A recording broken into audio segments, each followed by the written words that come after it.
આત્મહત્યા, સ્યુસાઇડ બહુ મોટો શબ્દ છે, પણ આજના ટાઈમમાં આપણે એને છે ને નાનો બનાવી દીધો છે.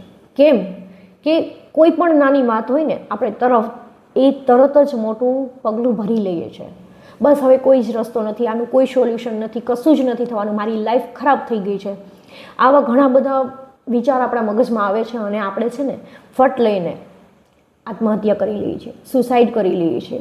આજના ટાઈમમાં તમે કેટલા કિસ્સાઓ જોવા મળશે તમને કે દેહનું થઈ ગયું છે, આત્મહત્યા કરી લીધી.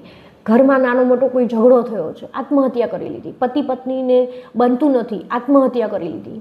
કોઈને તમે પ્રેમ કરો છો અને એ તમને મળતું નથી એટલા માટે તમે આત્મહત્યા કરી લીધી. નાની નાની બાબતો એવી હોય છે કે એના માટે આપણે આત્મહત્યા કરી લઈએ છીએ.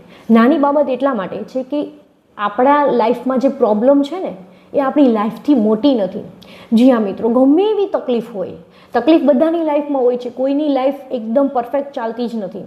તકલીફ બધાને પડતી જ હોય છે. કોઈને નાની તકલીફ હોય છે, કોઈને મોટી તકલીફ હોય છે, પણ એ આપણી લાઈફથી મોટી નથી.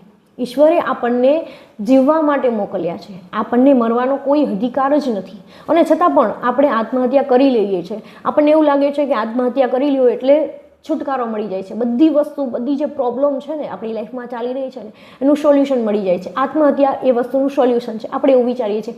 પણ તમને ખબર છે કે તમે આત્મહત્યા કરશો એની પાછળ તમારી જે ફેમિલીના મેમ્બર છે એ જીવતા જી મરી જશે. ક્યારે પણ એ પોતાની જાતને માફ નહીં કરી શકે કે તમે આત્મહત્યા કરી લીધી. જ્યાં સુધી એ લોકો જીવશે ત્યાં સુધી એના મગજમાં એ વસ્તુ રહેશે કે મારા પરિવારના એક સભ્યએ આત્મહત્યા કરી લીધી.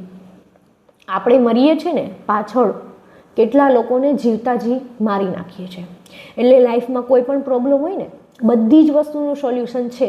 આજના ટાઈમમાં મુશ્કેલ પડશે, આપણે જે ભૂલ કરી છે એને સુધારવામાં કદાચ ઘણી તકલીફ પડશે, પણ એક દિવસ એવો આવશે કે તમે એ પ્રોબ્લેમનું સોલ્યુશન ગોતી લેશો. એટલે પ્લીઝ ક્યારે પણ આવો વિચાર આવે ને તો એકવાર શાંત મને એ વસ્તુ વિચારી જોજો કે મારી લાઈફ ફક્ત મારી નથી, એની સાથે કેટલા લોકો જોડાયેલા છે. એટલે મને કોઈ હક નથી મારી લાઈફને ખતમ કરવાનો. જો વિડીયો સારો લાગે તો લાઈક કરો, કમેન્ટ કરો અને ચેનલને જરૂરથી સબસ્ક્રાઈબ કરો.